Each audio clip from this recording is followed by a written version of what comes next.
you, Chairman, and thank you, Minister, and the other witnesses that are here before us today.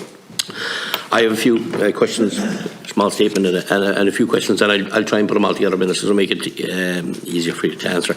And Minister, my questions are based on your opening statement, and in fact, very simple questions. In your opening statement, you say these last few years have been particularly challenging for our fishing industry. In addition to the continuing fuel crisis, the impacts of the UK's withdrawal from the EU and the quota transfers under the EU-UK Trade and Cooperation Agreement are still having a very negative effect.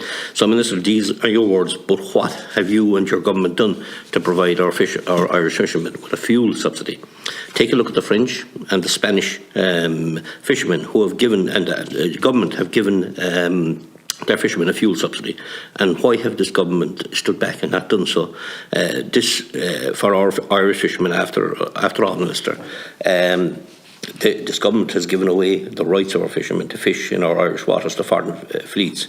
You would think you and the extremist Greens government would have at least given a fuel subsidy to our fishermen. And, you know, I suppose as well as a fuel subsidy, you know, and I was at the recent Irish Southwest Fishermen's Organisation's AGM, and it's good to go in and I suppose to hear the organisation speak with Pat Murphy at its helm, and no better man, in fairness, to put his case. But the members, Minister, and they're the people on the ground, at the sea, I was going to say on the ground, they're the people that know exactly what's going on. And they asked me, what about, you know, the recent announcement about giving some people back, you know, I suppose energy, a bit of help with their energy bills, whether it's businesses or ordinary individuals. They also, fishermen, also have energy bills, severe energy bills. And is there anything in this previous budget, because I was in just there a while ago speaking about the finance bill, and I asked the Minister the same question in relation to fishing. What is the delivery for fishing in the last budget? And I see zilch. But maybe you can tell me that, you know, fishermen, as I say, have severe energy costs, and they're asking me, is there anything out there in relation to their energy costs, the fuel costs, as I said, from the Spanish and the French are getting it. Why didn't the Irish get it? All we get is the decommissioning and the tie-up schemes, and sadly I was totally opposed to them, as was the Irish Southwest. But still, unfortunately, fishermen in Southwest Cork as well in other areas are saying sometimes it's the only way out now of a sad situation. But I would also like to ask you, Minister, again, in reference to your opening statement, you say the water surrounding Ireland contains some of the most productive fishing grounds in the EU. You also say we have a duty of care and a national self-interest to protect their biological riches, and as such, they must be managed responsibly and sustainably. That's great, Minister, but where in the world does it make sense to give away our fishing rights to foreign fleets? And you can say it's so, we must be responsible, etc. But where does it make any sense that a boat fishing out of Castletonbear or Union Hall or Killybegs in Donegal should be tied up at the pier while their foreign counterparts can fish away to their heart's content, very close maybe in some of our waters? It's no wonder that fishermen, as I said a while ago, are very, very frustrated. I attended that AGM, and there's a sense of massive frustration out there as the only political figure, elected political figure that attended it. But, you know, I think it would be educational for any politician to attend the AGM, because each year they find that the hill is getting harder to climb, Minister. And this is nothing personal to me, to you, and it seems like it always is. But I think you actually got a poison chalice, Minister. But look, it is what it is, and we've been led down this road. But you are the Minister, and the fishermen are angry, and you and this department need to stand up, fight for our fishermen. This is why we elected you. This is why we were elected ourselves, to go out there and get them a fuel subsidy. Get out there and try and improve our quotas. It's an absolute disgrace what has happened to this industry. One of the finest indigenous industries in this country, and this government and the department officials have driven them to the shore with no prospects of a future for many. My questions are maybe my repeat statement over and over again. Will you try and get some of our quota back? And again, as per my question, will you and your government provide a fuel subsidy? And just, if you give, I can indulge just one extra minute, Minister, we welcome the proposed 81%, and I just sincerely hope that that's going to happen. And obviously that decisions have to be made around that increase in blue whiting. But this is only going to benefit a club of 23 vessels in our fleet under the current application of the policy. Will you revise the policy so those other pelagic vessels who lose their scad mackerel fishery will get a fair share of this national fishery? As I mentioned, the scad mackerel stock is estimated to have 805,000 tonnes of live fish. Knowing this species lives to a good age and there are good results from the egg survey 2 years ago, surely we can agree to adopt the rebuilding plan accepted by ICES to be precautionary. And Minister, finally, I am sure you know I am not going to end my contribution without once again asking, why are we not approaching ICAT for a small quota for bluefin tuna? If you want to know why cod and herring stocks are so low, I think the seas full of these fish could be a significant contribution in their eating of this fish, flattening here for to be caught by everyone else. But us, even the Japanese fleet, land into Kellybigs when coming here to catch them. And yes, I know they do also in international waters, but we cannot catch them, and they are only a mile from our shore. As I said, the bluefin tuna. So I'd appreciate you might be able to answer some of those questions, Minister. Thank you, Chairman. Yeah, thanks very much, Deputy Collins. So, in relation to the fuel subsidy, first of all, so obviously, and you pointed out there that in my opening statement I outlined the challenges that we've had, and there have been real challenges over the last couple of years, and biggest of all being the Brexit challenge and the impact that that's had on quota. Of course, we fought in every way we could to try and protect the sector from any impact. Unfortunately, it wasn't possible to protect it fully from any impact, given the fact that, in terms of the full outcome of the Trade and Cooperation Agreement, we know, because we discussed it here many occasions before that as well, the fact that a no-deal scenario would have been really, really damaging for our fishing sector, because 1/3 of the fish that we catch is caught in British waters, and that access to those waters was really important. So it was really difficult. But so that's been a challenge, and one that we've worked hard and worked along with our fishers to deal with. Since the start of the year, obviously, we've had the fuel challenge, like with many other sectors of society, emerging from the illegal invasion of Ukraine. So that led to an immediate spike in fuel for fishing vessels.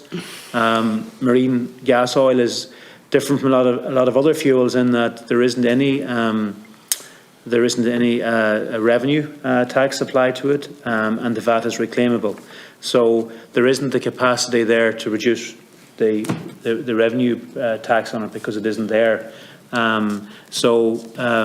But it spiked from about 60 cents a litre before the invasion till over €1 very quickly afterwards, and it has gone up and down, spiked up and down since that. I met shortly after the legal invasion with the fishers at their request to discuss that challenge. They made the request to me, the fisher representatives, all of them coming together, made the request to me for a second-month tie-up scheme. That's what they requested of me, to try and address and help with the impact that's there on fuel. The Sea Fisheries Task Force, which I set up last year, had recommended that this year there would be a 1-month tie-up available to every boat, and that was in play, and I had that progressing. But they asked for a second month, specifically because of the real challenges the fleet was experiencing from fuel. So I then moved and delivered that and implemented that. That meant an extra €12 million to the whitefish sector through that second month tie-up scheme. And when you look at that in terms of the financial allocation to our fleet is similar in relation to what the financial allocation would have been to that France has applied to their fleet, for example, or Spain to their fleet. So that's been in place now since June, and it's running up until the end of November. So I have stepped in and delivered that €12 million, Deputy, much needed to support the sector. The sector have been requesting that I would do something as well, similar to what, say, France and Spain have done, on top of that measure. But I've been assessing how the measure that I have put in place has been working. And as I say, other member states didn't do that. They took a different approach, but a similar level of investment when you to compare to the size of their fleet. So that runs to the end of November. Now, we have seen a spike in the last couple of weeks again. It has gone down a bit in the last week, but it spiked till over €1 in terms of the international benchmark there a week to 2 weeks ago. It's come back down to the mid to high 80s in the last few days. that's the international benchmark price. It would be higher than that in terms of the actual at the pump as such for vessels because of the transport, etc. So I am assessing the situation again in light of that, and looking at the challenges that's there, because I am keen to ensure that we have appropriate supports in place for our fishing sector. Some have indicated that there's a fund available at European level, which I'm simply leaving behind by not applying such a support as an extra or an additional support scheme. But what the European Commission have actually done is that they have provided flexibility for member states to use some of their unspent or future European Maritime Fisheries Fund money to pay out in terms of reduced fuel costs. So it's not that there's a separate fund there. It would mean using funding that you're going to that is allocated and earmarked for the industry and for investment in the industry. It would mean using that instead as a direct upfront payment to deal with the pressures that's there at the moment. So I've never ruled that out. I've said that I've been continuing to monitor the situation and continuing to monitor the impact of the €12 million that I've already put in place. So I am looking afresh at that, because none of us have been able to know where we're going with fuel. I think we all had hoped that it would taper off and reduce, but that hasn't been the case, and prices have somewhat spiked again. So I'm looking and assessing that afresh again, Deputy Collins. You indicated then that this government has given away to foreign governments the right to fish or fish. So listen, that's not something this government has done. There's been, as you know, a common fisheries policy established in the early 1980s, whereby the percentage share that each country has of various fish stocks was set and allocated, and it was set and allocated the percentages based at that time on the amount of catching that different countries were doing at that time. And so certain percentages, some countries got higher percentages of stocks, some countries got lesser percentages of stocks based on how much they were fishing at that time. That was in the early 80s. That was done as a management tool, because as we know, to manage the waters generally, because as we know, if you don't manage waters or manage stocks, they get depleted and they get fished out. But it was set in the early 80s, and despite many reviews and many tugs of war since at European level, that overall allocation key as such for various stocks between countries has stayed the same since the early 80s.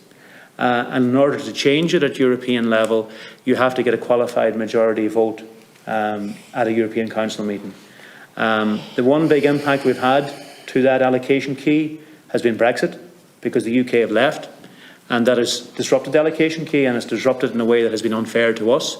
So that's something that I'm looking to get addressed, and I'm raising at each and every council meeting and every engagement I have with my colleagues, that it should be addressed. And the point I'm making, as I said in my statement, is that in terms of the Common Fisheries Policy review that is to conclude over the course of the next number of months, that should be addressed, and that we should that unfair burden we have should be addressed as part of that.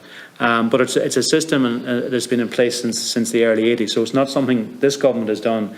In fact, everything I've done as Minister Deputy has been to try and improve our fishery situation, has been to try and get more quota for our fleet, and indeed have been battling that and voted against many things at European level in order to assert and follow that objective. Listen, you mentioned in relation to the decommissioning scheme, which you say you oppose and the Irish South and West oppose. The Irish South and West now, along with every other fishing representative organisation, would have been part of the Sea Fisheries Task Force group, which I set up, because post-Brexit and post that massive impact on our fisheries, a really damaging impact on our fisheries from Brexit, I brought all of the fishing voices together to advise me on how I could best support the sector and how we could respond to that challenge. And they unanimously put forward their task force report to me, and one of their asks of me was that I would do a decommissioning scheme to address the size of our fleet and make sure the size of our fleet was that their boats were economic and viable. So that was a request from them, and all of the fisheries organisations were unanimously signed up to that, Deputy Collins. It's not the situation any of us want to be in. I wish I could bring about a situation where we gather in more quota, and as I say, I'm trying to do that all the time. But all of us, both politically and also the fisher representatives, know we have to deal with the situation as it stands at the moment, and also as we try to change it. And one of the recommendations they've made to me is a decommissioning scheme. So that's why I've come forward and followed through in relation to their request to me. Likewise, and you mentioned about boats being tied up while foreign boats fish. So again, that has been a request to me that I would do a tie-up scheme. Again, the task force asked me for that. That's all of the fishing representatives, which I brought together. They asked me for that tie-up scheme. As I said, and was a 1 month tie-up scheme for 2022. And as I say, they subsequently asked for a 2nd month tie-up scheme to respond to the fuel challenge, which I addressed earlier on. The way a tie-up scheme works is that 1 out of every 3 boat ties up in any given month. That then means it doesn't change the level of quota we have. We still fish our full quota, so it's not that other countries are in fishing the quota, our national quota. Our national quota still gets fully fished, but basically instead of 3 boats out fishing the quota, you have 2 boats out fishing the same quota, and 1 boat ties up at the pier side, and that boat gets paid to tie up at the pier side. It gets paid the equivalent of what it would have made if it had been out fishing. So that means in theory then that the 2 boats that are still out fishing have in theory an extra 50% fish to catch to make their trips to sea more viable. So that's the way the tie-up works. 1 boat ties up, and so instead of 3 boats going to sea, 2 go to sea. They catch the same quota that the 3 would have caught, and therefore they're catching extra fish. So it's about making them more economically viable. So again, I was asked to do that, Deputy, but it's not that others are fishing our fish, because the boats that are out fishing that aren't tied up, they're catching the full quota. So it's not that others are catching the fish, that we're leaving the fish behind. And listen, in relation to the scad mackerel, you're asking for a reallocation there between boats. So listen, that's obviously something that's always challenging and contested, because between various sectors of the fleet, everybody wants more quota. Within the fleet, everyone wants more quota. They want a reallocation of it that leaves individual boats with more quota. So there'll always be, while there'll be those in favour of that, there'll be as many against. And then listen, in relation to the EU negotiations for bluefin tuna, again, that's the negotiations for that are conducted by the European Commission with ICAT. So I don't negotiate directly with ICAT. That's something that the European Commission do on behalf of all member states. But again, it's something I've raised at the council meeting. But again, it's because it's a fishery we didn't traditionally have. Achieving quota is very difficult, but it's something that I continuously and trying to make progress on, Deputy Collins. Okay, just one other thing, the energy, there's a rebate there for the ordinary household, yes, and the businesses.